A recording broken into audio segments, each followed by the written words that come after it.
L'enregistrement va être réalisé dans le cadre de l'audiothèque de la Fondation pour la mémoire de la déportation, le 8 mars, Oui. le 8 mars à Saint-Nazaire. L'équipe va être composée de 3 personnes, M. Bonhomme, Mme Ledors et Mme Dupin. Et nous allons recueillir le témoignage de Mme Cabal-et-Christiane, qui a été déportée à Ravensbrück. Alors bonjour, je m'appelle Cabal-et-Christiane. J'ai été déportée le 1er avril 1900... j'ai été arrêtée, pardon. Le 1er avril 1943 à Nantes avec mon père et ma mère. J'avais à l'époque 18 ans et demi. Je faisais depuis début 1942, je n'étais pas dans la résistance, c'était mon papa qui, par son activité syndicale au sein de la mairie de Nantes, côtoyait chaque jour des résistants, et petit à petit, il a été amené à participer à une action. Cette action a consisté à ce que notre maison de Nantes, qui était située sur 2 rues différentes, a servi ce qu'on appelait à l'époque de boîte aux lettres. C'est-à-dire que la boîte aux lettres dans la Résistance, c'était une maison où on entrait par une porte et on sortait par un jardin de l'autre côté. C'était une certaine sécurité pour les gens qui passaient à la maison. De par cette fonction de maison boîte aux lettres, on a eu du matériel. Pour taper des tracts, pour les renéotyper. On a eu aussi un post-émetteur. On a eu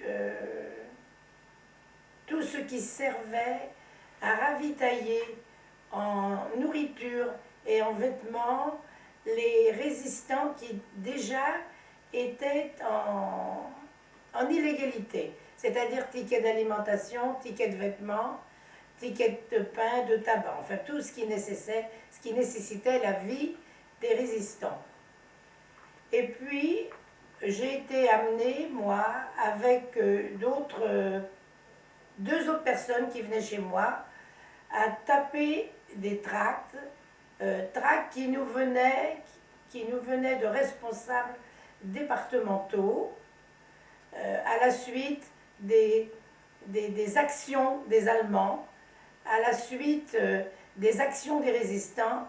On tirait des tracts dans lesquels on racontait à la population nantaise tout ce qui se passait. Alors, ces tracts étaient d'abord tapés sur un parchemin perforé et ensuite étaient passés dans une Renéo. Renéo qui était une machine assez simple, c'était tout simplement un rouleau encreur et qu'on devait tourner à la main. Donc on passait beaucoup de temps à faire des tracts. Et puis, de par ma jeunesse, j'ai aussi été appelée à déchirer des affiches allemandes dans la ville. Et puis à inscrire, à taguer sur les murs des slogans anti-allemands. Abat les Boches, vive la France, etc. etc. Donc, l'histoire des tags est assez rigolote parce que quand on allait faire des inscriptions sur les murs, il fallait faire attention parce qu'il y avait les patrouilles allemandes qui passaient et on faisait toujours ça, soit à la tombée de la nuit, soit d'ailleurs pendant le couvre-feu, ce qui était très dangereux. Et alors, on n'avait pas de bombe, on avait un pot de peinture et un pinceau et un petit escabeau, petite échelle toute petite à 2 étages pour nous permettre de faire ces tags à hauteur pour que les gens puissent les voir. Parce qu'il fallait qu'on prenne de la hauteur sur certains murs pour que ce soit vu par les gens qui passaient. Donc ça, on faisait ça par petits groupes de 3. Et puis, alors, entre les tracts, et des fois, j'allais aussi, quand on avait beaucoup de tracts à distribuer dans la ville, c'est-à-dire aux portes des usines, dans les grandes écoles, dans les magasins ou sur les marchés, je distribuais ces tracts. Mais c'était toujours distribué, pas au vu et su de tout le monde. Il fallait quand même être très prudent. Il fallait toujours avoir quelqu'un qui surveille ou qui regarde autour de soi. Donc voilà, il venait chez moi des interdépartementaux. Mon père avait des contacts fréquents avec des gens qui reliaient la résistance dans tous les départements de Bretagne. Et puis on a été dénoncé par un Français qui travaillait avec nous, qui était un des responsables de toute la région ouest. Il a parlé sous la torture et il a dénoncé tout le groupe qui était rattaché à ma maison, parce qu'on travaillait par groupe. Donc on a été arrêté 19 à 4 heures du matin par des policiers. Alors, il faut que je précise bien que c'était des policiers français. Ce n'était pas la police allemande, c'était la police française, c'est-à-dire des policiers qui avaient accepté de travailler pour arrêter les résistants. Donc, c'est ces gens-là qui nous ont arrêtés et qui étaient complètement tournés vers le nazisme. C'est-à-dire qu'ils travaillaient pour le compte de Vichy, mais étaient directement reliés à la Gestapo. Donc on est arrêtés tous les 3. Alors évidemment, ils cherchaient des choses, parce que la personne qui nous a donné avait précisé des horaires dans lesquels passaient des interdépartementaux. Et ils sont arrivés à l'heure précise où il y aurait dû y avoir 3 personnes chez moi. Donc ils sont rentrés dans la maison comme des fous, ils ont ouvert toutes les portes, ils ont éventré les sommiers, les matelas, et ils ont trouvé le matériel qui était là, bien sûr. On ne pouvait donc pas nier, à partir de ce moment-là, que mon père était un résistant. Il y avait la Renéo, il y avait la machine à écrire, il y avait tout le matériel nécessaire à ce travail. Donc, ils n'ont pas pris de gants, ils nous ont emmenés aussitôt dans un commissariat de police qui était à Chantenay, rue Garde-Dieu, ça s'appelait. Et là, mon père a retrouvé des camarades qu'il connaissait de la résistance. Moi, je connaissais personne. Mais mon père a retrouvé là des camarades de résistance. Donc, alors, on est passé aux interrogatoires. Parce que le but, c'était de faire parler le plus possible les gens qui étaient arrêtés pour agrandir le champ des arrestations. Forcément, plus ils en arrêtaient, mieux c'était. Et ils comptaient toujours sur les gens qui allaient soit parler sous la torture, soit par la peur ou toute autre chose, retourner leur veste. Voilà. Donc, alors, je peux vous dire que dans ce commissariat, c'était lugubre. C'était une chambre grande comme un grand séjour, avec des bancs de bois, rien par terre, une espèce de ciment noir, et on était des heures et des heures en train d'attendre. Et on entendait les gémissements des gens qu'on interrogeait à quelques mètres là. Je peux vous dire que moi, qui étais très jeune, j'étais très très impressionnée. Hein. Vraiment, je n'étais pas préparée à ça, quoi. Donc ma mère essayait de me rassurer, et puis bon. Alors, je suis interrogée la première.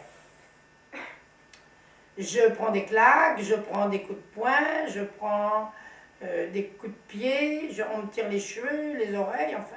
Mais moi, ce que j'avais à dire, c'était peu de choses. Je ne savais rien. Donc, je dis que oui, je tapais les tracts, je distribuais les tracts, je déchirais les affiches, je dis ce que je faisais, point. Est-ce que vous connaissez quelqu'un? Non, non, je connais personne, je ne sais pas leur nom. Il y a bien des jeunes qui viennent, mais je ne sais pas leur nom. Je sais pas qui c'est. Donc, moi, je suis battue quand même pas mal. Et c'est le tour de maman.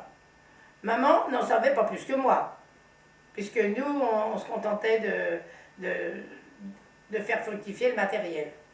Par contre, mon père a été, lui, beaucoup, beaucoup battu. Et à un moment, le policier m'a dit, allez, viens, parce qu'il tutoyait tout le monde. Hein. Allez, viens, on va voir si tu vas nous dire quelque chose. Et moi, je ne pouvais rien dire, je ne savais rien. Et je vois mon père, là, qui était allongé sur un bas-flanc, une table. Une table. Il avait dans la bouche, devant la bouche, une serviette de toilette mouillée. Et il avait le dos tout noir. Il avait été battu, battu, battu. Il y avait même des filets de sang dans la serviette, ce qui fait qu'il avait dû saigner du nez ou des dents, je ne sais pas. Il avait un gros pet à l'arcade sourcilière. Et puis, il avait des yeux tellement hagards que j'ai pris peur. Et puis, je suis partie. Je suis partie, je n'ai pas voulu rester. Alors, le policier m'a rattrapé, il a voulu que je parle, et j'ai maintenu que je ne savais rien et que je n'avais rien à dire. Donc, après, il a fait venir ma mère. Et puis, ça s'est passé pareil, quoi. Ma mère a quand même été impressionnée. Et puis, après, ils nous ont relâchés. Mais, quand ils ont relâché mon père de ce cachot, de cette salle où il est torturé, je me suis rendu compte que mon père, il ne pouvait plus marcher. Tellement il l'avait tapé, tellement il l'avait traîné par terre, qu'il avait eu un accident et il avait une rotule qui était retenue par des fils d'argent. Et ces fils d'argent avaient pété. Et il ne pouvait donc plus plier son genou et marcher correctement. Donc il se tenait à une chaise pour avancer. Et il a été emmené avec tous les autres camarades qui avaient tous été torturés. Et à ce moment-là, j'ai entrevu des camarades qui avaient l'arcade sourcilière ouverte. C'était horrible, horrible. Il y en avait qui avaient les yeux tout gonflés, c'était épouvantable. Ça a été quelque chose qui m'a beaucoup, beaucoup traumatisée. Parce que je ne pouvais pas imaginer qu'on soit haineux à ce point-là, des gens comme nous qui avions fait de la résistance, au point de défigurer des camarades, quoi. Parce qu'ils étaient défigurés. C'était épouvantable, hein, épouvantable. Excusez-moi, qui a interrogé Les policiers français. Les policiers français. Qui étaient, il paraît-il, grassement payés. Et ça, je veux bien le croire. Donc voilà, au bout de 3 jours, là, alors on nous nourrit, on nous donne du pain, du saucisson, du fromage, pas trop, de l'eau qu'on tirait à un robinet. Et puis on nous emmène à la prison de Nantes. Alors prison de Nantes, quartier femmes, quartier hommes. Donc à partir de ce moment-là, quand on descend du panier à salade, enfin de la voiture cellulaire, je sais que mon père ne va pas venir avec moi, quoi. Donc on sait que papa va aller à gauche et puis nous à droite. Donc, mais toujours quand même, étant dans la même prison, ne perdant pas l'espoir d'avoir des nouvelles, de savoir ce qui va devenir. Donc alors on nous met avec maman, toutes les deux, dans une espèce d'atelier où toutes les femmes, une grande majorité de femmes, il devait y avoir à Nantes à l'époque 3 ou 4 ateliers, et avec maman on tombe dans un atelier où il y avait des femmes de droit commun, il y avait des femmes qui avaient été ramassées sur la voie publique parce qu'elles avaient bu, ou je ne sais pas trop, et il y avait des prostituées. Et à ce moment-là, je me suis trouvée, moi, assise à une table avec des prostituées et qui racontaient leurs ébats, ce qu'elles avaient fait et ce qu'elles n'avaient pas fait. Et ma mère, parce qu'à l'époque, il faut se remettre qu'il y a 60 ans, les jeunes filles n'étaient pas comme on est maintenant. Hein. On arrivait des pieds et doigts toutes blanches, là.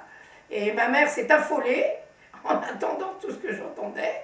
Parce que je posais des questions aussi. Moi, j'étais innocente, quoi, pour ainsi dire. Et ma mère a pris peur et elle a demandé à la gardienne-chef de me changer de cellule. Donc, avec maman, on est allé dans une autre cellule, quelques jours après, et on s'est retrouvés toutes les deux, et puis il y a une autre dame qui est venue avec nous après. Donc, pendant le bombardement de Nantes, qui a eu lieu, je ne sais pas, je ne me rappelle pas des dates, il y a eu un gros bombardement, et c'est tombé derrière la prison. Et nous, on était dans nos cellules. Et je peux vous dire que là aussi, toutes les portes tremblaient, tout tremblait, tout tremblait. Et à un moment, la gardienne-chef est venue nous chercher en nous disant « Dépêchez-vous, on va descendre dans les caves ». Mais le bombardement de Nantes dans une cellule de prison, je peux vous dire que c'est angoissant, hein, angoissant. Donc, on reste à la prison de Nantes jusqu'en... Oh là là, les dates, c'est fou, je n'ai pas les dates. Enfin, on a dû rester à peu près 2 mois et demi à la prison de Nantes. Et un matin, on a été appelé au greffe pour signer un papier comme quoi on nous faisait notre levée d'écrou et qu'on partait pour un jugement, parce que le tribunal français avait décidé de juger tous les résistants à Rennes. Donc on était, nous, censés partir à Rennes. Alors, menottes aux mains avec les gendarmes, dans un wagon spécial. Et au lieu d'aller à Rennes, nous, on nous a mis dans une prison, dans une petite prison à Vitré. Et cette petite prison à Vitré n'était que des résistants. C'était tous les résistants qui attendaient d'être jugés à Rennes. Donc, alors, je me retrouve avec ma maman dans une petite cellule à Vitré. Petite cellule, cellule quoi. Cellule carrée, 2 lits, 2 chaises, voilà. Et puis, au bout d'une quinzaine de jours, là, on nous emmène au jugement à Rennes.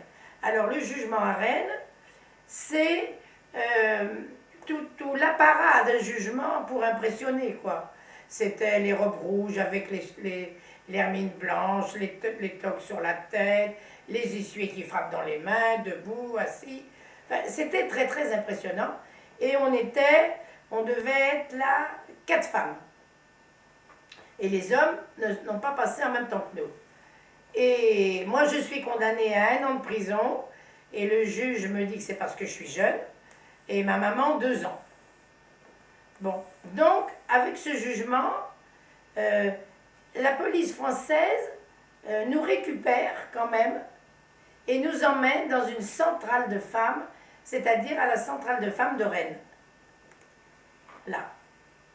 Et là, je dois ajouter peut-être qu'il faut dire qu'à ce moment-là, mon père, qui ne pouvait plus marcher, qui avait des problèmes d'infection dans la jambe, a été à l'infirmerie de la prison de Nantes pendant de longs mois, protégé par le directeur de la prison, monsieur Gillette, qui était un monsieur qui était dans la résistance. Il est bien connu de tous les résistants qui sont passés à la prison de Nantes à l'époque.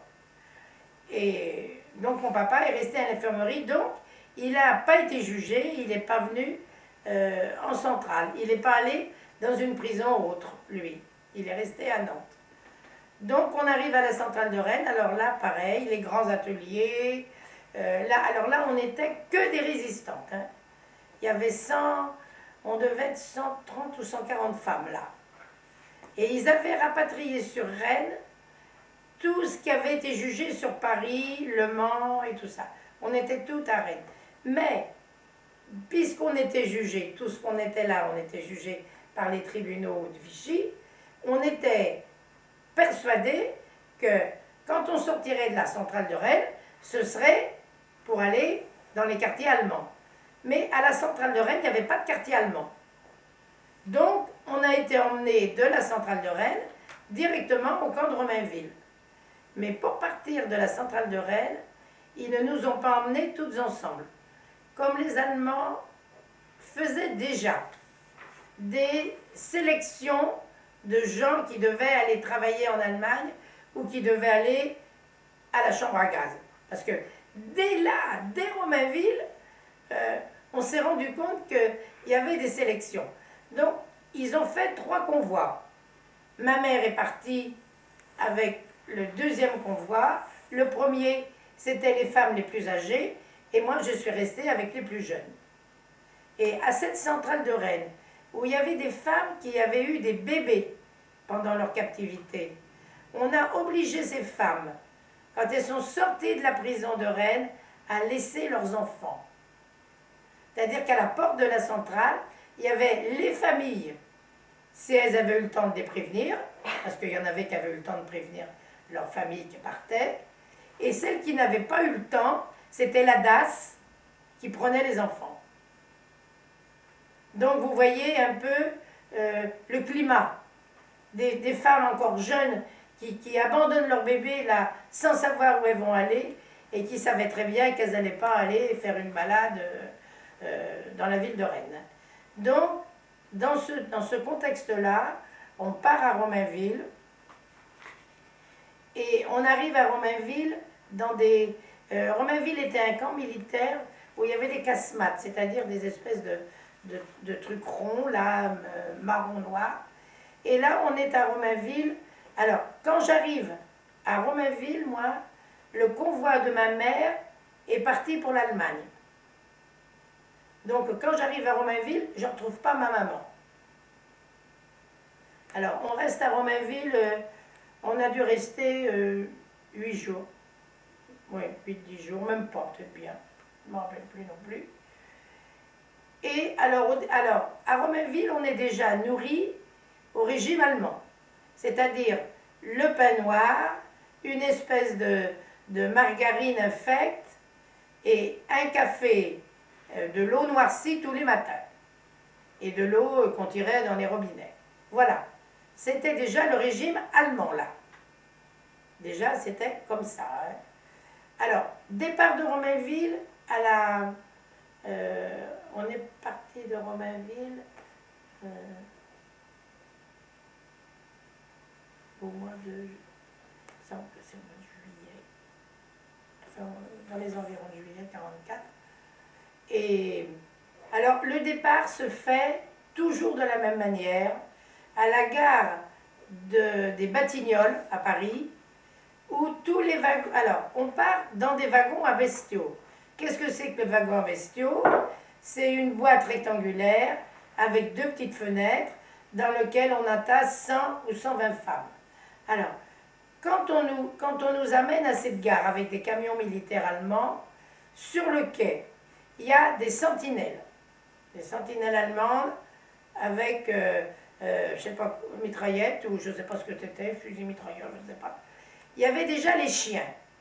Et déjà là, on a compris là ce qu'était le régime fasciste. Pour monter dans les trains, il fallait monter vite. Alors si on ne montait pas vite, on avait des coups de crosse.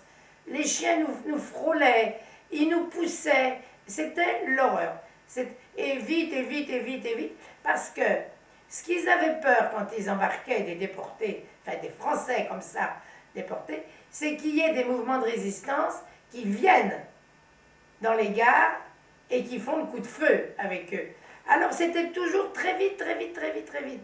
Il y avait 7-8 wagons et vite, vite, vite, ils embarquaient là-dedans des milliers de femmes et des milliers d'hommes. Donc voilà, wagon à bestiaux. Alors, wagon à bestiaux, l'horreur, parce que le wagon à bestiaux, c'est pas grand. Et quand il faut s'allonger ou même s'asseoir, c'est pas possible. On ne pouvait pas. Alors on avait organisé un tour de garde. C'est-à-dire que chacune de notre tour, on passait devant les 2 petites fenêtres pour respirer, pour avoir de l'air. Parce qu'on était au mois de juillet, quand même. Et dans les wagons bestiaux, il fait chaud, très chaud. Et rien pour manger, rien pour boire, forcément. Et on a des camarades qui se sont évanouis. Donc, si vous voulez, les camarades qui étaient les plus fatigués avaient le droit de s'allonger, et les autres étaient ou assises ou debout. Voilà. Et c'est dans ces conditions-là, alors les wagons à bestiaux fermés, bien sûr, avec des charnières super épaisses, Et sur les wagons, il y avait des sentinelles. Au cas où il y en aurait qui auraient enlevé le parquet du train, il y en a qui ont essayé et on tombait entre les bogies, quoi. Mais bon, ceux qui tombaient entre les bogies, la plupart du temps, ils étaient fusillés sur place. Les SS qui étaient sur le toit ou sur les pare-chocs du train, ils voyaient ça. Ils ne faisaient que ça d'ailleurs, ils étaient là pour ça. Donc il y a très très peu de camarades qui sont... Il y en a quelques-uns qui s'en sont sortis. Surtout la nuit, quoi. La nuit, ils arrivaient à se glisser. Bon, donc on est là, dans ces trains, et à un moment, on nous arrête en pleine campagne.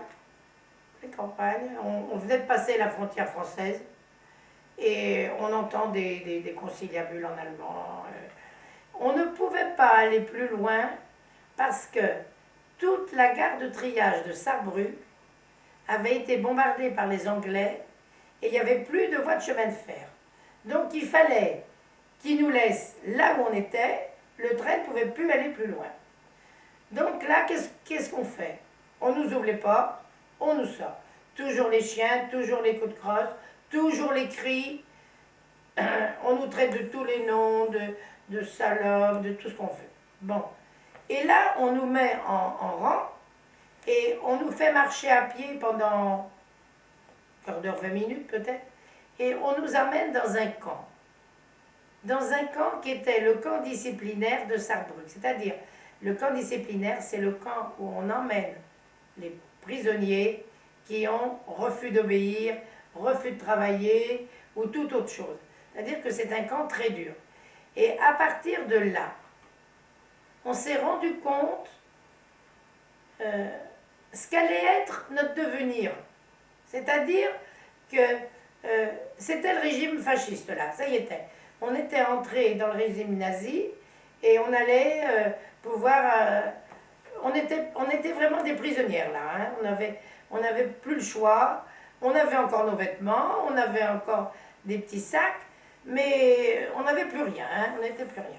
Et dans ce camp de Sarrebruck, quand on est arrivé, il y avait un bassin d'eau, et on a vu des hommes à genoux qui avaient une brique dans chaque main, comme ça, et qui devaient faire le tour de ce bassin à genoux. Et il y avait des hommes qui étaient sûrement des prisonniers de guerre, qui avaient dû essayer de s'évader, ou je ne sais pas, qui étaient sûrement prisonniers depuis un long moment, et qui étaient d'une faiblesse très maigre, et ces gens-là, ils n'arrivaient pas à marcher. Et bien, s'ils ne marchaient pas, on les laissait par terre. Et les autres continuaient. Et à un moment, quand le SS qui surveillait ça en avait assez, il les arrêtait, il les faisait rentrer dans les blocs, et tous ceux qui étaient par terre, s'ils n'arrivaient pas à se relever, on leur tirait une balle dans la tête. Et à partir de ce moment-là, si vous voulez,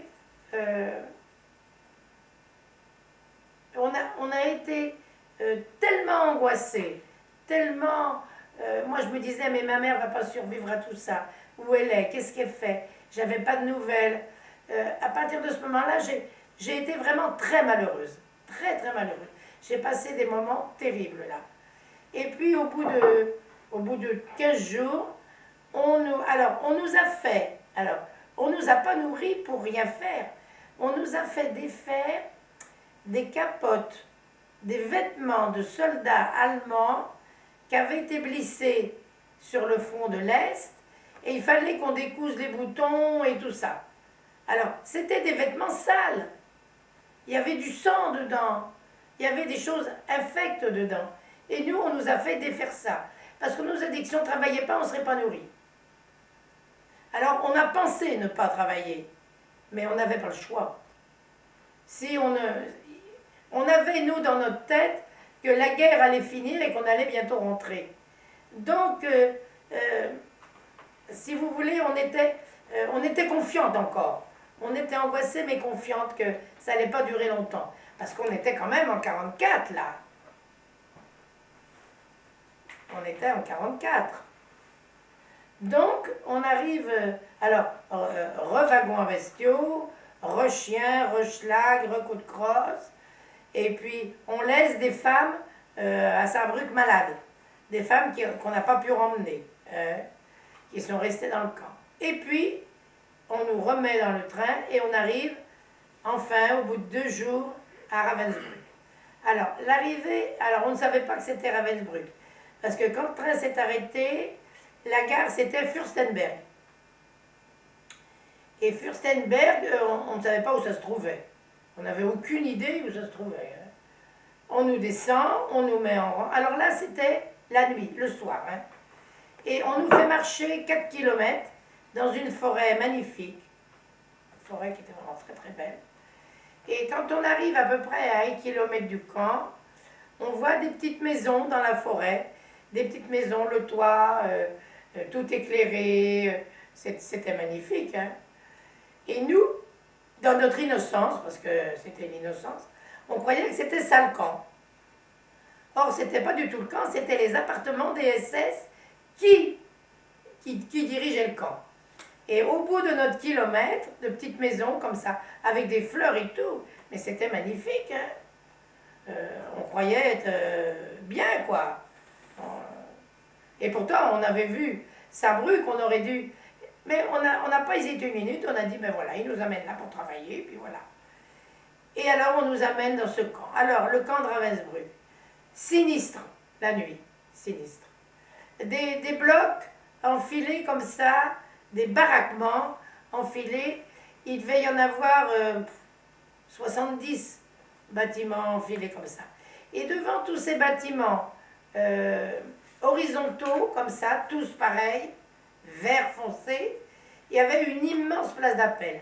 Et sur cette immense place d'appel, il y avait des petits jardins fleuris, tout autour. Et là, on nous plante là, avec nos baluchons.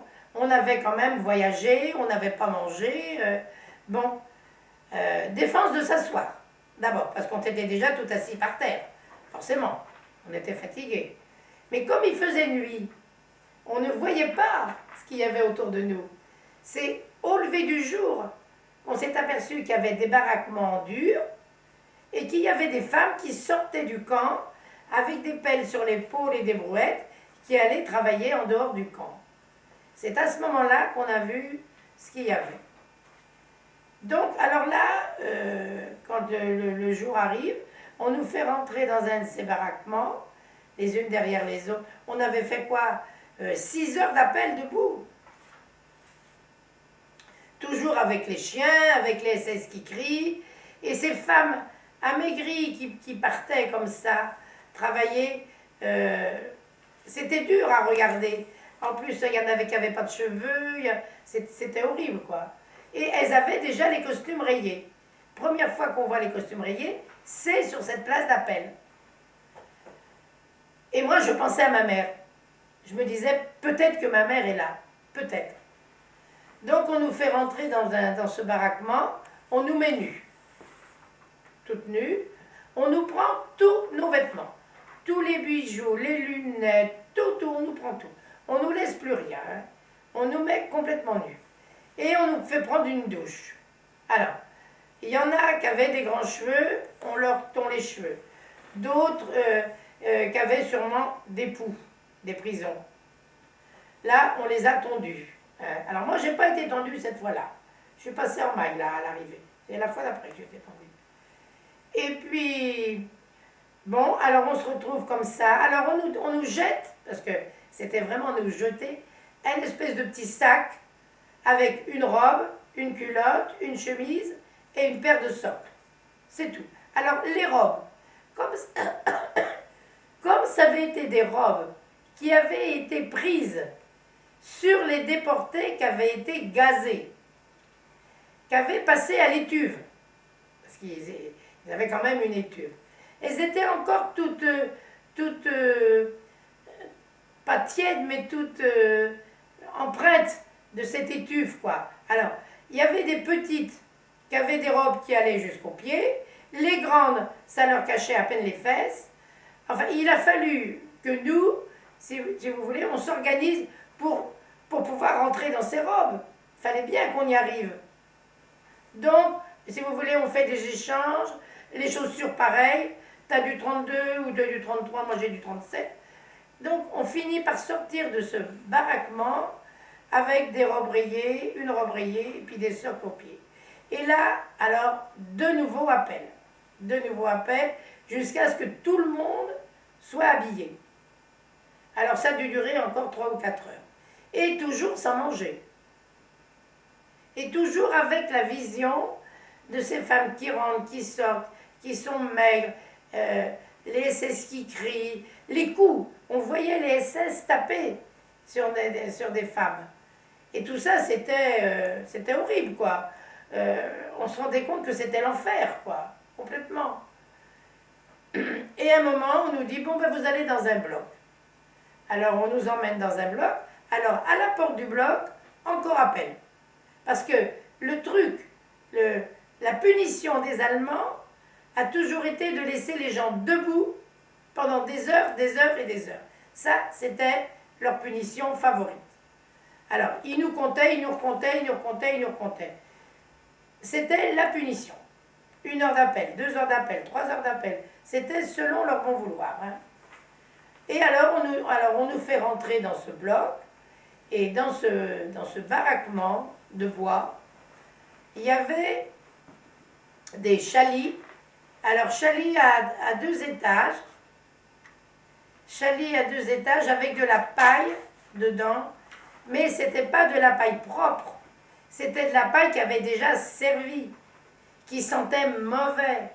Il y avait des poux, il y avait des punaises. Et sur cette paille, ils jetaient une espèce de serpillière pour pas que la paille s'en va, quoi. C'était comme une couverture en serpillière, quoi. Et cette serpillière, bien sûr, il y avait des trous dedans, c'était l'horreur, quoi. Donc, on est chacune dans son lit, et on apprend qu'on est en quarantaine parce qu'il y a une épidémie dans le camp. Alors, on ne va pas nous faire travailler, mais on va nous obliger à être à l'appel chaque fois qu'on en aura besoin. Alors là, on est assis sur les lits, ou assis par terre, dans le bloc, et on attend. Et ça pendant 10 jours, ou 20 jours même peut-être. Et j'apprends le lendemain que je sois installée dans mon bloc, que ma mère est là. Et bien sûr, je demande si je peux la voir, quoi. Alors on me dit, on ne sait pas, il ne faut pas précipiter les choses. On te dit déjà qu'elle est là, c'est bien. Elle sait que t'es arrivé parce qu'on lui a dit. Et à un moment, je vois passer devant la fenêtre ma mère. Alors, je me précipite à la fenêtre pour aller lui parler, parce que les fenêtres étaient avec des barreaux, hein. Je me précipite pour aller lui parler, et au moment où elle fait un geste pour s'approcher, il y a une ofzérine qui passe, et puis qui lui dit des choses désagréables sûrement, qui la tire par les cheveux, et puis qui lui donne des coups de fouet devant moi. Et ça, c'est quelque chose qui m'est resté aussi profondément, parce que, si vous voulez, j'avais le sentiment que j'allais plus la revoir, quoi, que c'était fini. J'ai même pas eu le temps de lui demander où elle était, ou quoi, ou qu'est-ce. J'ai pas eu le temps. L'ofzérine est arrivée sur nous très vite, là. Donc, je sais qu'elle est là, je l'ai trouvée très amaigrie. Elle a le teint tout jaune, déjà. Et puis, elle travaillait, alors, je sais par des camarades qu'elle travaille à faire du terrassement en dehors du camp. Donc, elle était parmi les femmes qu'on voyait partir quand on était à l'appel. Mais moi, je ne l'ai pas connue, je n'ai pas reconnu. On ne pouvait pas se reconnaître de toute façon, tellement dans ses robes et dans ses visages amaigris, on ne se reconnaissait même pas. Donc, je sais que ma mère est là. Et à partir de ce moment-là, je sais par notre chef de bloc, là, qui était une Française, qu'on est là pour une quinzaine de jours, 20 jours, mais qu'on est venu à Ravensbrück pour être désigné dans une usine de guerre pour aller travailler. Donc on sait qu'on ne restera pas à Ravensbrück. Et à partir de ce moment-là, moi, je fais tout mon possible pour que ma mère parte avec moi travailler. Parce que dans le bloc où elle était, son bloc avait été désigné pour faire du terrassement. Donc régulièrement, elle ne devait pas partir avec moi. Et par l'intermédiaire de camarades qui travaillaient à la liste des femmes qui devaient partir en commando de travail, et que des femmes, il en mourait tous les jours. Donc il y avait des listes qui étaient incomplètes, et on a pu glisser le nom de ma mère dans cette liste, et ma mère est partie avec moi le jour de notre départ de Ravensbrück. Donc j'ai emmené ma mère avec moi. Et heureusement, parce que je pense qu'elle serait certainement pas revenue. Je voulais préciser que ce camp de Ravensbrück, moi j'avais le numéro...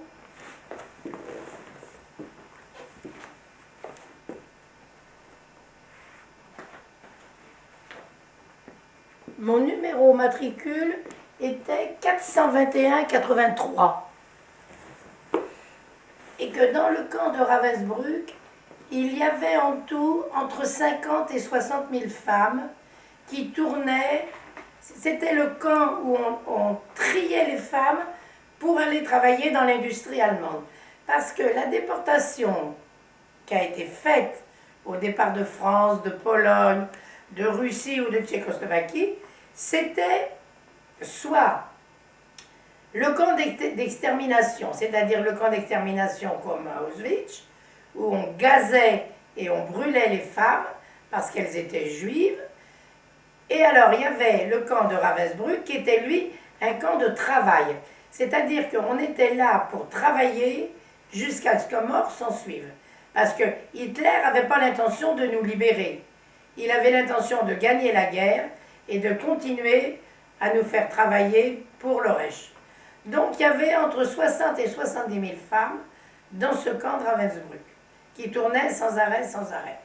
On voyait d'ailleurs des convois partir régulièrement. Quand on était à l'appel les quelques matins, on voyait des convois qui partaient. Donc on part de Ravensbrück en se disant on ne pourra pas être plus mal. On va vers quelque chose de mieux. Mais on ne se doutait pas que quand on quittait Ravensbrück, on quittait Ravensbrück pour travailler. Et ça, évidemment, ça a été quelque chose qu'on n'a pas compris tout de suite. Parce qu'on n'avait pas conscience qu'on allait nous faire travailler dans les usines de guerre. Parce que nous, travailler en Allemagne, si vous voulez, c'était un peu comme les prisonniers de guerre, quoi. On était dans les champs, on était dans les fermes, alors que ce n'était pas du tout ça.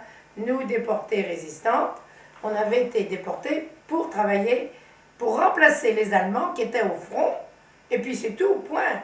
C'était ça le but. Donc, on part de Ravensbrück le 12 septembre 1944.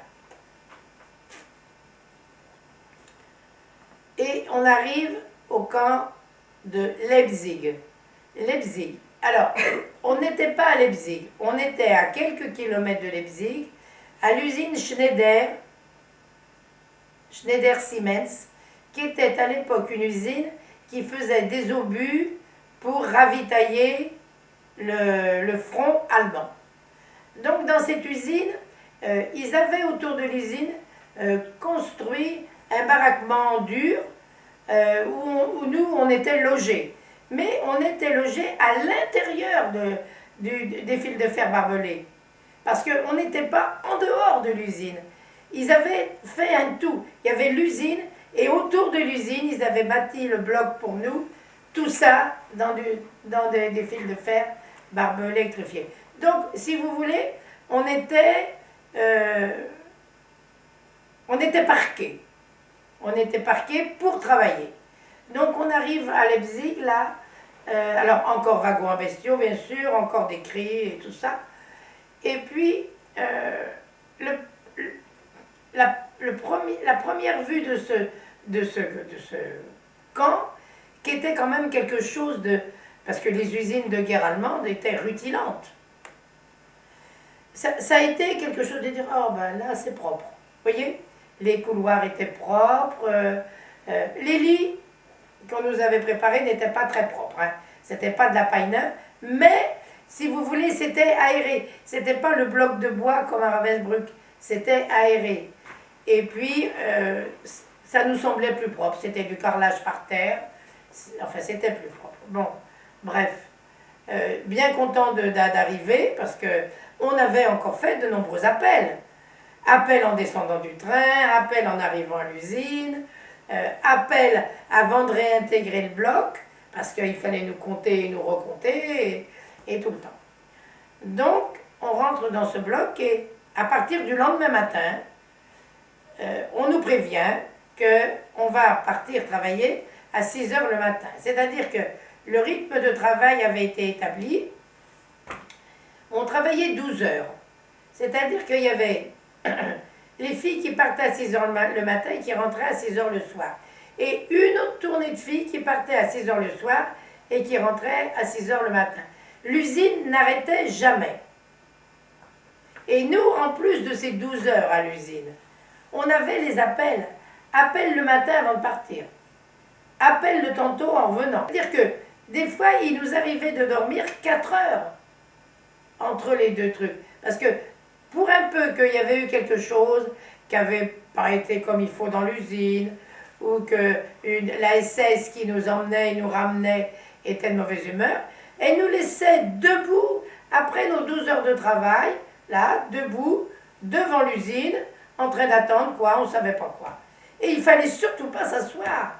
Alors, il y avait encore les cris, il y avait les parce que c'était les femmes qui nous gardaient. Mais à côté d'elles, il y avait les militaires, les SS, hommes, qui étaient là avec la mitraillette, prêts à nous tirer dessus, quoi. Mais il y avait une chose qui était très importante, c'est que les SS n'avaient pas le droit de rentrer dans l'usine. Donc, les militaires nous laissaient à la porte de l'usine. On entrait dans l'usine, on était en terrain industriel. Elle n'entrait jamais dans l'usine. Jamais. C'est drôle ça. Donc, alors, de nouveau un numéro là. Parce que le numéro de Ravensbrück, on l'avait laissé. On avait gardé nos robes, mais on avait rendu les numéros. Et là, à Leipzig, j'avais le numéro 3945. J'étais pas loin là. Et alors, donc on travaille dans l'usine. Alors l'usine, quand on a 19 ans, 20 ans presque, et qu'on arrive dans une usine où c'est quelque chose de monumental, une usine métallurgique, avec des tours, avec de la graisse, du bruit et tout. Alors, on nous avait donné, le matin avant de partir, contre nos robes rayées, on nous avait donné une tenue noire, des pantalons noirs, des vestes noires, et dans le dos, on avait une immense croix rouge comme ça, ce qui voulait dire qu'on était des prisonnières politiques qui devions travailler.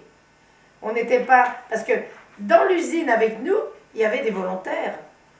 On a eu des Polonais volontaires qui s'étaient engagés dans le STO, si vous voulez, comme chez nous, mais eux en 41. Hein? Et c'est ces gens-là qui étaient chargés par les Allemands de faire tourner l'usine. Pour toute l'usine où on était, nous, il y avait 2 Allemands. 2 vieux qui avaient au moins plus de 80 ans, qui surveillaient rien, parce qu'ils ne pouvaient pas être partout. Donc, ce sont ces Polonais, là, STO, qui étaient chargés, c'était des métallurgistes, hein. Donc, ils nous ont appris à travailler. C'est eux qui nous ont fait voir comment faire marcher les machines. Parce que tout ce qu'on en était, nous, on ne savait pas ce que c'était qu'un tour, on ne savait pas ce que c'était un obus non plus. Hein. Donc, voilà, on arrive à l'usine, première matinée. Alors, on nous donne quand même de l'eau noircie et puis du pain. La valeur de 3 tranches de pain, là. De 3 tranches de pain noir pour prendre avec le café. Mais ce pain-là, c'était le pain pour la journée. c'est-à-dire pour les 12 heures de travail. Parce que quand on rentrait du travail le soir, on avait une soupe faite de racines, d'épluchures et tout ça. On avait un grand bol de soupe liquide là. C'est tout ce qu'on avait. On avait ce café. Et alors, avec le pain, il nous donnait soit une espèce de saucisson, pas trop ce que c'était le saucisson, ou alors une espèce de marmelade rose là. On n'a jamais su trop ce que c'était. Mais enfin bon, on mangeait ça, c'était toujours ça de prix quoi. Hein. Donc on travaillait 12 heures avec uniquement ça dans le ventre, pour 12 heures. Donc la fatigue, la peur, l'angoisse. Et ma mère, alors ma mère qui est arrivée avec moi, elle avait été mise dans une partie de l'usine au contrôle des obus. Et c'était drôlement bien ça qu'elle était au contrôle parce que ça nous a permis des choses bien après. Mais voilà, alors on a appris à faire tourner les tours, mais on a aussi appris à faire du mauvais travail. C'est-à-dire qu'on a appris par l'intermédiaire de camarades qui étaient des métallurgistes et surtout de ces Polonais, qui étaient en définitive des antifascistes, ces Polonais, mais qui étaient là parce qu'ils s'étaient laissés avoir, quoi. Il n'y avait pas de travail chez eux, on leur avait dit vous allez travailler en Allemagne, le service du travail, quoi, obligatoire. Donc, avec eux, enfin moi je suis tombée sur, avec la fille qui travaillait à côté de moi, qui était une Russe, qui était Zoya, qui avait été arrêtée, elle, parce que son frère a été fusillé. Et elle avait été arrêtée pour fait de résistance. Donc elle n'avait pas de droit de guerre non plus, elle travaillait avec moi.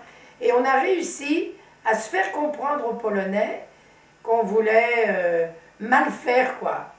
Il a suffi d'une fois où la machine s'est déréglée et qu'il est venu nous faire... Parce que au contrôle où étaient les camarades en bas de la chaîne, on a su tout de suite que les obus qu'on avait faits étaient plus bons, la machine s'était déréglée. Mais ce n'était pas nous la première fois qu'ils l'avions déréglée, c'est la machine. Et on n'était pas folle quand même. On a bien vu que ce n'était pas grand-chose. Alors, on a demandé à nos camarades qui avaient travaillé chez Renault et chez Citroën de nous expliquer ce que c'était que ce truc-là. Et elles nous ont expliqué qu'on pouvait dérégler la machine comme on voulait, que maintenant qu'on savait où était l'outil qui faisait la perforation de l'obus, on pouvait très bien en jouer. Alors, bien sûr, il y avait les Polonais derrière nous. Dès que la machine, dès qu'au contrôle, ils signalaient qu'il y avait 2 mm de trop ou de moins, hop, ils revenaient, ils réparaient la machine. Mais nous, on s'était dit, ben, on va laisser tomber. Et en accord avec les filles du contrôle, on a laissé tourner des obus, des fois, on a laissé passer 5-6 obus sans dire que c'était déréglé. Et c'est comme ça qu'on a réussi, enfin nous, dans notre subconscient, à saboter le travail. Et nos camarades qui étaient aux acides, parce que les obus, on les trempe dans les acides après, et ben elles avaient appris, elles aussi, que si elles mettaient une forte dose d'acide dans le bassin, parce que les obus, ils sont dans des paniers, ils trempent dans l'acide comme ça, puis ils ressortent. Et si elles mettaient trop d'acide dans ce bassin, et ben l'obus, il n'était plus bon non plus à se faire remplir. Et bon, c'est pas avec ça qu'on a gagné la guerre, non. Mais on a eu notre petit orgueil de française de dire on n'a pas tout fait bien. On a fait des mal exprès. Et puis on sait, par l'intermédiaire des prisonniers de guerre qui sont autour de Leipzig, parce qu'il y avait beaucoup de prisonniers de guerre autour de Leipzig, parce que c'était la campagne quand même. Et des prisonniers de guerre qui venaient au camp, qui étaient chargés de ramasser les poubelles du camp. Et comme on avait des camarades soviétiques qui étaient aux cuisines parce qu'elles étaient prisonnières de guerre, elles n'avaient pas le droit de travailler sur les machines, et qu'on avait des camarades avec nous qui parlaient très bien le russe, dont une fille qui enseignait le russe à Paris. On savait que la France était libérée, on savait que le front de Stalingrad était pratiquement perdu, et que les Américains avaient débarqué, on savait tout ça. Parce que les prisonniers, ils nous mettaient des petits papiers dans la poubelle. Dans le fond de la poubelle avec un papier dessus. Je ne sais pas trop comment ils faisaient, mais enfin, on savait. Et on s'était fabriqué une carte, nous, les jeunes, là, on était une dizaine de jeunes, on s'était fait une carte de France, et au fur et à mesure qu'on avait les nouvelles, on amenait des petites allumettes qu'on avait à l'usine, et on piquait des allumettes pour l'avance en Allemagne. Donc on suivait de loin, mais on savait qu'il fallait tenir le coup, parce que c'était ça notre but. C'était de rentrer en France à partir de ce moment-là. La France était libérée, il fallait qu'on rentre. On ne pouvait pas rester là. C'était pas possible. Il fallait tenir le coup, il fallait manger, il fallait tenir le coup. Il fallait aider les filles qui étaient malades, il fallait donner un petit peu de pain, C'était une grande, grande solidarité. Ça, depuis Ravensbrück et Saarbrück, la solidarité entre les déportés, ça a été quelque chose de primordial dans le nombre de gens qui sont rentrés. Ça a été primordial. D'ailleurs, ma mère, moi, c'est la solidarité qui l'a fait partir avec moi. Ensuite, quand ma maman, elle a eu le typhus, eh bien, ce sont les filles qui ont dit « T'inquiète pas, on va s'en arranger ». On nous a passé une grande boîte de DTT, on a enroulé ma mère dans le DTT, et elle est restée comme ça toute une journée enveloppée. Donc, la solidarité, c'était quelque chose d'incroyable, d'incroyable. Ah ouais, franchement. Et cette solidarité-là nous donnait du moral. Ça nous aidait à passer les coups, les schlags, les insultes, tout ce qu'il y avait. Alors, dans ce camp de Leipzig, comme on travaillait sur des machines de métallurgie, il y avait de la graisse et il y avait beaucoup, beaucoup d'huile. Si on nous avait donné des tenues noires, enfin une tenue noire, c'était bien parce qu'ils ne voulaient pas qu'on salisse les robes. Donc ces tenues noires étaient toujours graisseuses.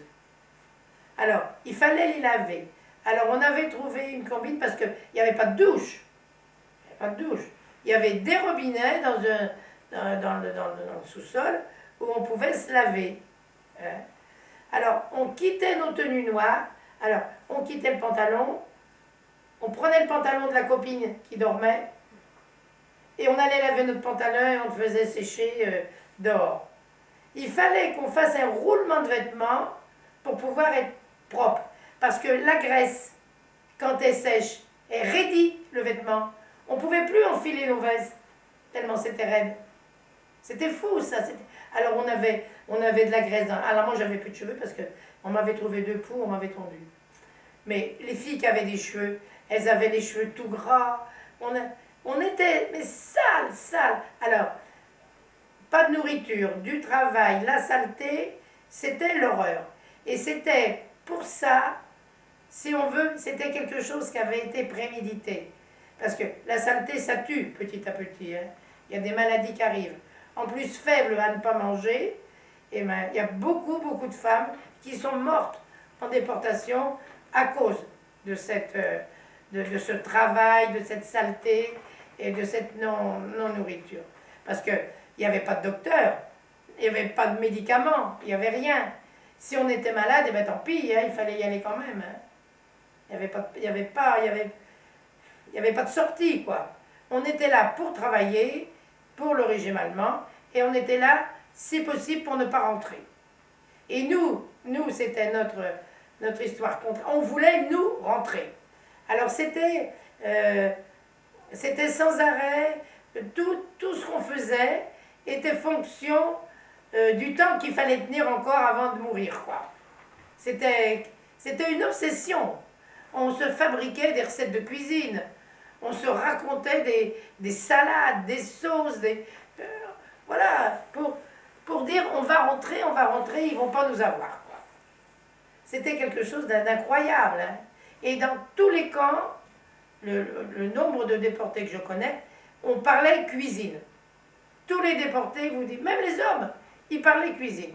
les cuisines du Midi, les cuisines du Nord, les cuisines du Sud. Les Roumaines nous racontaient comment elles faisaient les galettes de riz ou je sais pas quoi. Tout le monde parlait de bouffe. Parce qu'il y avait la faim.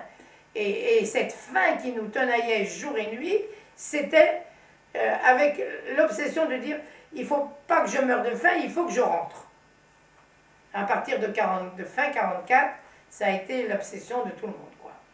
Donc, on fait des obus, ça tourne moyennement, parce que une fois le commandant nous a convoqués au camp et nous a dit qu'on n'en faisait pas assez, qu'il fallait travailler plus vite, et que si on ne travaillait pas plus vite, on serait puni. Mais bon, ça, c'est rentré par une oreille, c'est sorti par l'autre. Là-dessus, on avait toute notre petite idée, hein. On n'était pas venu là pour faire que le régime nazi gagne la guerre, hein. On était venu pour le contraire. Donc, un moment, un matin, alors, j'ai aussi une petite anecdote, pour se laver, parce qu'on n'avait pas de savonnette, on n'avait pas de savon. Alors, comme à l'usine, il y avait pour nettoyer les obus des seaux de soude caustique. Et cette soude caustique-là, quand on l'a des laits et mousse, et on se lavait avec un tout petit...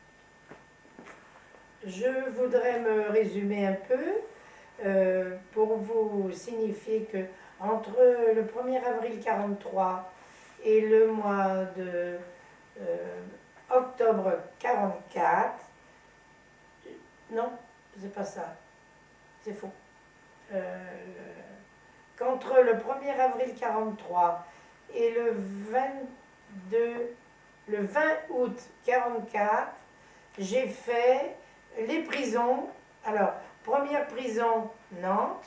Deuxième prison, Vitré. Ensuite, la centrale de Rennes. Après la centrale de Rennes, le camp de Romainville. Et après le camp de Romainville, Ravensbrück, où je suis arrivée le 20 août 44.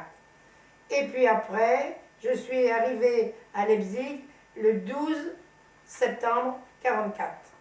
12 octobre 44. Donc voilà, le camp. Alors, je vais vous reparler un peu du camp de Ravensbrück, parce que je pense qu'il y a des détails importants. Dans ce camp de Ravensbrück, où on était condamnés à des heures et des heures d'appel, il nous arrivait de voir les femmes partir travailler, mais il nous arrivait aussi de voir des femmes qui se traînaient par terre, qui marchaient à genoux, ou qui marchaient sur les mains, en s'aidant des jambes. C'était quelque chose d'assez terrible. Ces femmes, on les appelait les lapins. Et ces jeunes, parce que c'était des très jeunes souvent, c'était surtout des Polonaises, c'était des femmes sur lesquelles on avait fait des expériences médicales. On leur avait inculqué soit un microbe dans les os, soit on leur avait coupé des tendons, soit on les avait atrophiés pour se rendre compte de ce que ça faisait d'être blessé ou d'être atteint d'une telle maladie. C'était en comparaison avec les soldats qui rentraient du front. Donc c'était des expériences médicales sur l'être humain même. Et ces jeunes femmes avaient beaucoup de problèmes et elles mouraient dans les 8-10 jours qui suivaient l'opération. Parce qu'il faut vous dire qu'à Ravensbrück, quand on était comme ça sous influence médicale, il n'y avait pas de pansement, il n'y avait pas d'éther, il n'y avait pas d'alcool. Hein? Avec l'infection qu'il y avait dans les camps, on mourait très rapidement. Très très rapidement. Toutes ces femmes sur lesquelles on a fait des expériences sont mortes très vite. Et puis il y a eu aussi les naissances des bébés à Ravensbrück. Parce que quand on arrête des femmes, il y en a souvent qui sont enceintes, d'autres qui amenaient des petits-enfants. Et ces bébés, ils avaient ouvert un bloc spécial, qui était un bloc spécial femmes et bébés. Et quand les femmes accouchaient à Ravensbrück, les bébés étaient enveloppés dans un drap et étaient amenés dans ce bloc bébé. Et c'était quelque chose de terrible parce qu'on obligeait ces femmes qui étaient maigres, qui ne mangeaient plus depuis des mois, qui avaient subi l'accouchement, à nourrir les enfants. Il fallait qu'elles viennent donner du lait. Et vous vous imaginez que ces femmes, elles n'avaient pas de lait. Donc les bébés, à peine arrivés dans le bloc, ils mouraient. Ils mouraient très vite. Il en mourait tous les jours, tous les jours, tous les jours, tous les jours. Et à un moment, la responsable de ce bloc, qui était une Française, qui vit encore et qui le raconte, elle a été trouver le commandant du camp et elle savait par l'intermédiaire des femmes qui travaillaient à la cuisine qu'il y avait des boîtes de lait concentrées en poudre. Et elle a demandé au commandant si elle ne pouvait pas avoir une boîte de lait. Donc il a autorisé à ce qu'on donne à ce bloc de bébés du lait. Mais quand on donne du lait à des bébés qui ont 3 jours, 4 jours ou 5 jours, il faut donner des bouteilles. C'est des biberons qu'il faut. Les bébés qui ne pouvaient pas téter leur maman, ils ne pouvaient que boire au biberon. Donc, elles ont réussi, les femmes là de ce bloc, à voler des petites bouteilles à la cantine des SS. Et c'est une Française qui, la nuit, est allée à l'infirmerie du camp de Ravensbrück voler la paire de gants d'un des chirurgiens qui faisait des expériences médicales. Et avec cette paire de gants de caoutchouc, elles ont fait 10 tétines. Et 10 biberons et 10 tétines, elles ont sauvé des enfants comme ça. Elles ne les ont pas toutes sauvées, mais elles en ont sauvé. Et elles ont ramené à la libération 3 bébés français qui ont été nourris avec les biberons faits par nos camarades. Et ces 3 jeunes, 2 garçons et une fille, vivent encore. Et on a le plaisir souvent, lors de nos rassemblements, qu'ils viennent avec nous. Voilà, je voulais vous préciser ça. Et je voulais vous préciser aussi que durant les appels à Ravensbrück, il était très dur de sentir l'odeur grillée de la viande, parce que les fours crématoires, les cheminées dominaient le camp. Et quand on faisait marcher les fours crématoires, toute l'odeur retombait sur le camp, parce que le camp était construit sur un marais, et en plus de l'odeur, il y avait tous les corbeaux et tous les oiseaux qui croassaient, parce qu'il y avait des cadavres partout. Et ça amenait, si vous voulez, les oiseaux, qui sont des rapaces, à venir souvent la nuit sur les corps qui n'avaient pas été ramassés dans les journées. Parce qu'il y avait des charrettes spécialisées où on ramassait les corps comme ça 2 ou 3 fois par jour. Parce qu'il faut vous dire que dans ce camp, il est mort des milliers et des milliers de fois.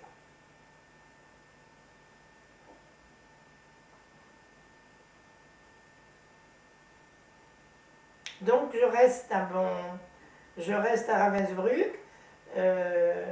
Je pars de Ravensbrück à Leipzig, je vous ai expliqué.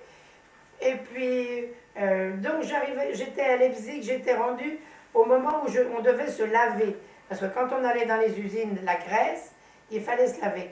Et dans les usines, il y avait des pots de soude caustique. Et on se prenait de la poudre comme ça, qu'on délayait dans un couvert de boîte ou je ne sais quoi. Et on se lavait avec ça. Et un jour, moi, j'en ai trop mis de la soude caustique. Et ça m'a brûlé la peau du cou. Et j'ai eu pendant 15 jours, 3 semaines, toute la peau du cou, là, j'étais à vif, quoi. Alors j'avais essayé de trouver à l'infirmerie du camp, d'avoir de la gaz pour protéger, pour pas que ça affecte. Parce que l'infection me faisait quand même très peur. Hein. Parce que je devais quand même continuer à travailler. Et j'avais pas des vêtements propres sur moi tout le temps. Parce qu'on lavait nos vêtements que tous les 15 jours. On ne pouvait pas les laver tous les jours. Parce qu'il fallait faire un roulement de vêtements pour pouvoir se laver. Alors c'était quand même très compliqué. Il fallait d'abord bien s'entendre pour que la copine accepte de nous prêter son pantalon ou sa veste pour qu'on puisse, nous, laver les nôtres. Donc, si vous voulez, tout était compliqué, l'hygiène était compliquée, la nourriture était compliquée, le sommeil était compliqué, tout était compliqué. Tout était fait pour qu'on puisse, nous, les Françaises qui avions été des politiques, ne pas revenir en France. Et je peux vous dire qu'il y a eu aussi quelque chose de terrible, c'est que les femmes à Ravensbrück, qui étaient chargées comme ça de mettre les corps dans les fours crématoires, parce que dans les fours crématoires, on enfournait les corps comme le boulanger enfourne le pain. C'est exactement pareil. Eh bien, ces femmes qui étaient chargées durant 4-5 heures de vider la chambre à gaz ou d'aller chercher les femmes qui étaient mortes dans le camp et qui devaient mettre les corps dans les fours crématoires, elles savaient, ces femmes-là, que le soir, la dernière tournée, c'était les SS qui les mettraient dans le four, elles. Aucune femme qui a été à la corvée des fours crématoires n'est sortie de l'enceinte du four. Ça, c'est quelque chose de très important. C'était le blackout complet sur les fours crématoires. Aussi, si vous voulez, quand on a su tout ça, parce que ça a été su à la fin. Moi, j'étais plus à Ravensbrück, mais ça a été quelque chose d'horrible, quoi, d'horrible. Voilà. Donc, alors, je suis à Leipzig, et sachant que la France était quand même libérée, que on n'allait pas toutes mourir d'un coup, puisque à Leipzig, il n'y avait pas de four crématoire. Hein? À Leipzig, il n'y avait pas de chambre à gaz, il n'y avait pas de four crématoire. Donc on s'était dit, c'est notre peau qu'il faut qu'on sauve. Et c'est nous qu'il faut qu'il la sauvons. Donc le jour où à 3 heures du matin, on avait entendu des bombardements toute la journée. Et à 3 heures du matin, le commandant est passé dans les blocs en disant, tout le monde debout, tout le monde dehors. Alors on s'est habillés avec nos robes qui étaient, il y en avait qui avaient lavé leurs robes qui n'étaient même pas sèches, elles les ont remis mouillées. Et puis on est parti, on nous a mis sur les routes. Alors, on avait un morceau de pain et de la margarine. Et on nous a mis en colonne et on nous a fait traverser. Alors, Leipzig n'est pas loin de Dresde. Et on nous a fait marcher dans la direction de Dresde, c'est-à-dire dans la direction où ça flambait. Parce que Dresde a été une ville bombardée par plaquettes incendiaires. Et c'était que du feu, que du feu. Et on nous emmenait par là, nous. Et à un moment, ma maman, moi, est tombée parce qu'elle ne pouvait plus marcher. Et elle m'a dit, j'ai faim, j'ai faim, j'ai faim. Je suis allée ramasser sur le bord du chemin. Il y avait un champ de luzerne, je suis allée chercher de la luzerne et j'ai donné de la luzerne à ma maman. Et j'ai pu amener ma maman à revenir, parce que la luzerne était mouillée aussi. C'était 3 heures du matin. Ça lui a donné à boire et à manger en même temps. Et elle a pu se relever et marcher à côté de nous. Et je l'ai aidée avec des camarades pour qu'elle arrive jusqu'au moment où les Anglais sont arrivés en piqué sur la route où on était. Et on a fait des signaux, bien sûr, mais ils ne nous voyaient sûrement pas. Et les SS, à ce moment-là, on n'en a plus vu un seul. Ils ont eu peur que nous, on se révolte. Je ne sais pas de quoi ils ont eu peur. Parce qu'il y a eu des camps où c'est les déportés qui se sont révoltés contre les SS. Et alors, elles sont parties. On n'a plus vu les chiens, on n'a plus vu les SS. Et à partir de ce moment-là, il y a des camarades qui ont dit, il faut s'organiser, il ne faut pas qu'on reste tout ensemble, il faut qu'on se sépare. Et on est parti 10 par 10 dans toutes les directions. Chacune a pris un petit chemin, un champ ou quelque chose. Et on est parti comme ça 10 par 10. Et c'est comme ça qu'on a appris la libération de la paix, quoi, le 8 mai. Le 8 mai, on était à quelques kilomètres de Dresde. On s'était arrêté dans un... On avait rencontré des prisonniers de guerre qui rentraient et qui nous avaient dit qu'il y avait une école où il y avait des lits. Et nous, on est allés dans cette école se reposer, là, parce qu'on était fatigués quand même. Hein. On n'avait plus de force, on n'avait plus rien à manger, on n'avait plus rien à boire. Et les prisonniers de guerre nous ont dit, vous inquiétez pas, on va signaler que vous êtes là. Et quelques heures après, il y a un officier de Normandie-Niemen qui avait été désigné par le Conseil national de la résistance pour effectuer la libération des déportés. Et c'est lui qui est venu nous trouver, qui est allé nous chercher à manger dans une épicerie. Et il est venu nous apporter à manger. Et il y avait une espèce de fourneau là. On s'est fait à manger. Et il nous avait apporté, le pauvre, de la margarine et des pommes de terre. Et on a fait des frites. Comme si on avait besoin de faire des frites après avoir été si mal nourris. Et que ma maman était malade. Avec ses frites, Elle a été malade pendant 2 jours. Là.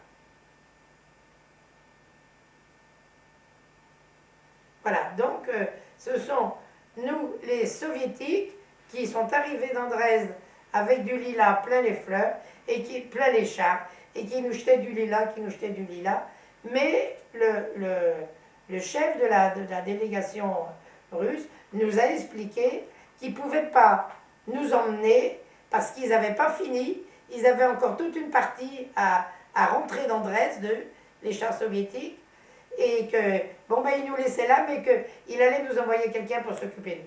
Et c'est quelques heures après que, par les prisonniers de guerre, le jeune de Normandie-Niemen est venu nous chercher. Alors on a d'abord été rapatriés parce que la zone de Dresde était sous contrôle anglais. Donc on a d'abord été chez les Anglais. Non, la zone de Dresde est sous les Américains. On a d'abord été chez les Américains.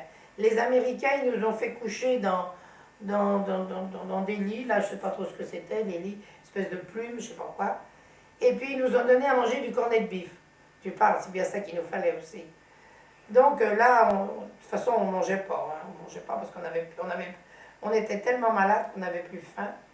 Et puis, après, ils nous ont dit, vous allez passer chez les Anglais.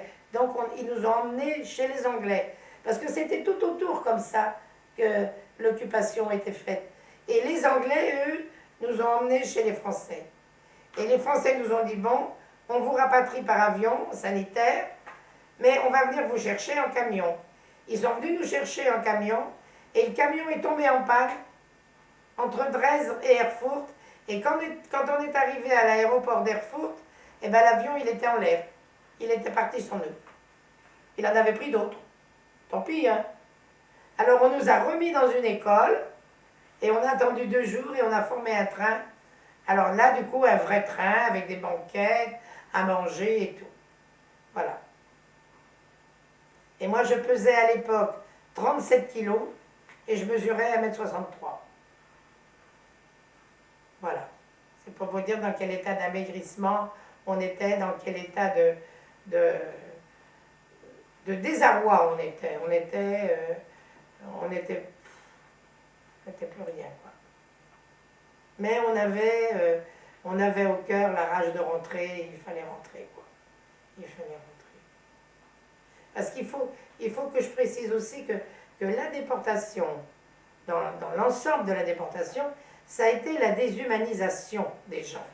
Ça a été quelque chose de précis. On n'était plus des femmes, on n'était plus rien, on était le numéro qu'ils nous avaient donné, on était là pour eux, on avait refusé le régime et on devait être des bêtes. On était vraiment des esclaves. On travaillait, on était debout, on nous laissait nous coucher. Après, des fois à 3 h du matin, on venait de se coucher.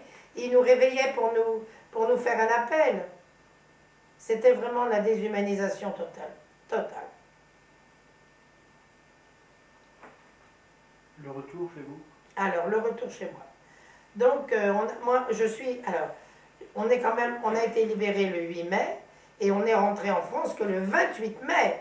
On a mis 20 jours entre les Américains, les Anglais, les Français, le train d'Erfurt à Paris. On est arrivé à Paris. Alors à Paris, on était accueillis par le ministère des anciens combattants, bien sûr. Et on était accueillis à l'hôtel Lutetia à Paris. Et quand je suis arrivée à l'hôtel Lutetia, il y avait un service médical. Et ce service médical, moi j'étais très malade, j'avais fait une pleurésie au camp. Et il fallait que je sois hospitalisée, quoi. J'avais beaucoup de fièvre. Donc, je suis restée 2 jours à l'hôpital, à l'hôtel Lutetia. Et on a demandé à ma mère si elle voulait que j'aille à l'hôpital, à Paris, ou si je rentre. Et moi, je n'ai pas voulu aller à l'hôpital. J'ai voulu rentrer, je voulais rentrer à Nantes. Et je suis rentrée à Nantes, sur une civière, dans le train, avec une infirmière. J'en ai eu une de Paris au Mans, et au Mans, j'en ai eu une autre jusqu'à Nantes, qui me faisait des piqûres, qui me surveillait parce que j'étais vraiment... À partir de ce moment-là, j'ai vraiment été très mal, quoi. Très, très mal. Quand je suis rentrée à Nantes, j'avais une ambulance qui m'a emmenée directement à l'hôpital de Nantes. Je ne suis pas rentrée chez moi.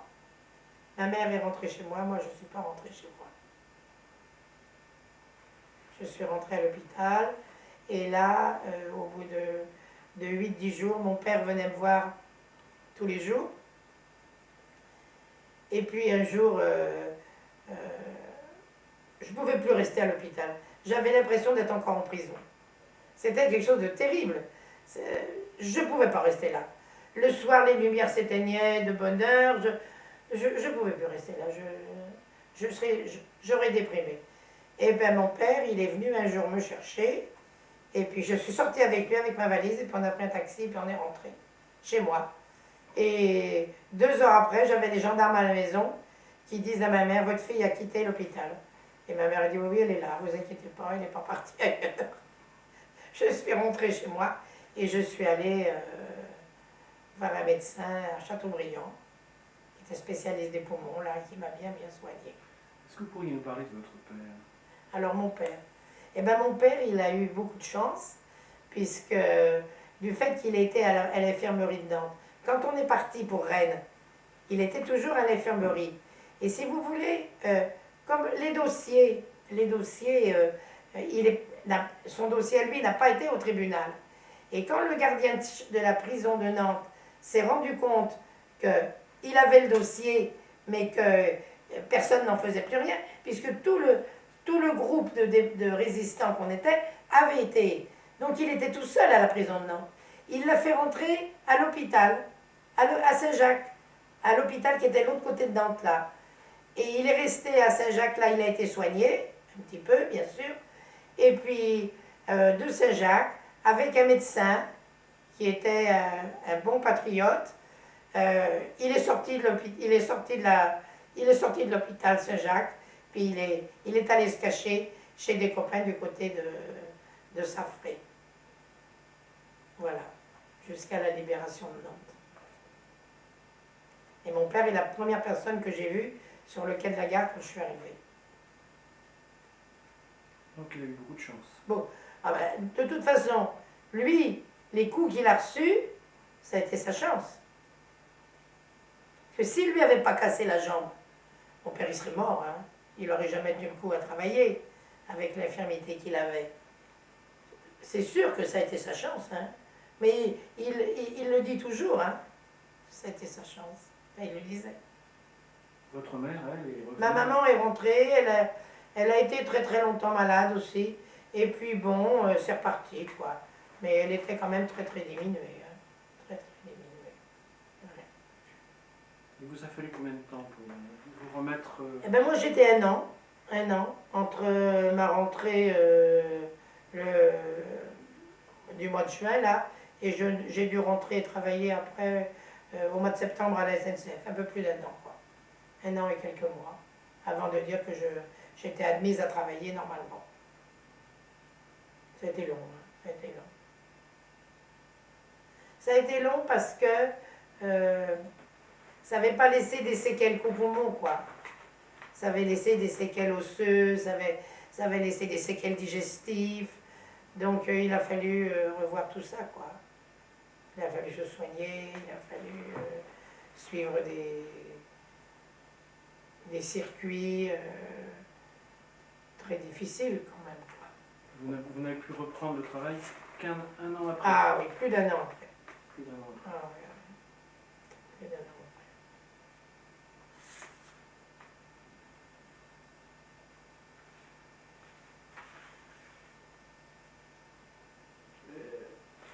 Est-ce que, concernant toute cette période-là, pour finir peut-être l'entretien, est-ce que vous avez fait des réflexions particulières sur cette période, sur ce que vous avez vécu? Pourquoi vous avez témoigné? Est-ce qu'il y a des choses que vous avez envie de dire? Oui. Je voudrais surtout que ce témoignage serve de mémoire à mes enfants, à mes petits-enfants et à d'autres, pour faire comprendre à cette jeunesse que il suffit d'un dictateur, il suffit peut-être d'un sanguinaire comme Hitler pour faire faire des milliers de morts, et que tous ces enfants qui n'ont jamais revu leurs parents, ou tous ces enfants qui sont morts dans les camps, puissent, qui ne pourront pas témoigner, mais que nous qui avons la chance de vivre et témoigner, servent de mémoire à la jeunesse de maintenant. Que rien n'est jamais gagné. Rien. Il faut rester méfiant. Et il y a tellement de gens, il y a tellement de négationnistes qui veulent qu'on tire un trait sur cette période. Et je suis ravie que l'Allemagne maintenant fasse des musées, fasse plein de choses pour que les Allemands sachent ce qui s'est passé et que ce témoignage serve aussi à ça. Merci.